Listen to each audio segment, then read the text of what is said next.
क्या आपके भी बाल सफ़ेद हो रहे हैं या फिर आपके शरीर में भी कमजोरी है?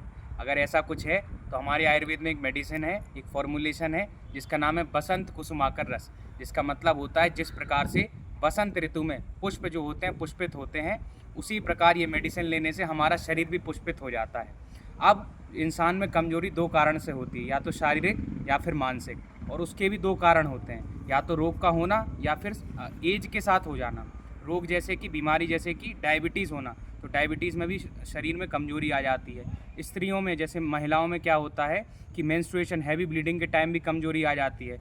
रेस्पिरेटरी कोई इशू है, जैसे ब्रोंकाइटिस है, अस्थमा हो गया है, या फिर ट्यूबरकुलोसिस है, तो उस टाइम भी हमारा जो रेस्पिरेटरी सिस्टम है वो कम काम करता है और हमारे शरीर में कमजोरी। अगर हम इसके इंग्रेडिएंट्स की बात करते हैं, मतलब घटक द्रव्य की, तो इसमें स्वर्ण भस्म और रजत भस्म पाई जाती है, जो कि हृदय का विशोधन करती है और हृदय को बल प्रदान करती है।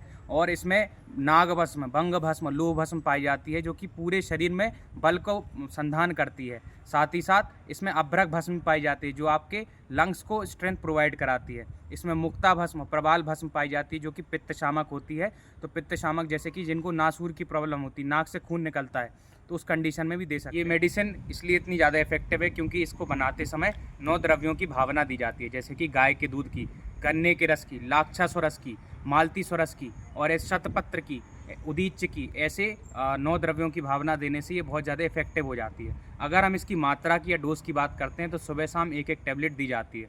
अब देना किसके साथ है, तो अनुपान जो होता है अलग अलग बीमारियों में अलग अलग दिया जाता है। अगर आपको हार्ट से रिलेटेड कोई भी प्रॉब्लम है तो उस टाइम हम अर्जुन की छाल के काढ़े के साथ देते हैं। अगर महिलाओं में कमजोरी आ रही है, कोई प्रॉब्लम आ रही है, तो अशोक की छाल के काढ़े के साथ देते हैं। अगर आपका जो रेस्पिरेटरी सिस्टम है अच्छे से काम नहीं कर रहा है, आपका सांस लेने में प्रॉब्लम होती है, या कोई भी श्वास संबंधी बीमारी होती है, तो उस कंडीशन में आप क्या करेंगे, पिपली का चूर्ण लेंगे। पिपली चूर्ण में शहद में पिपली चूर्ण मिलाएंगे और उस कंडीशन में आप ये देंगे। और साथ ही साथ अगर कुछ भी अवेलेबल नहीं है तो आप गाय के दूध के साथ भी दे सकते हैं।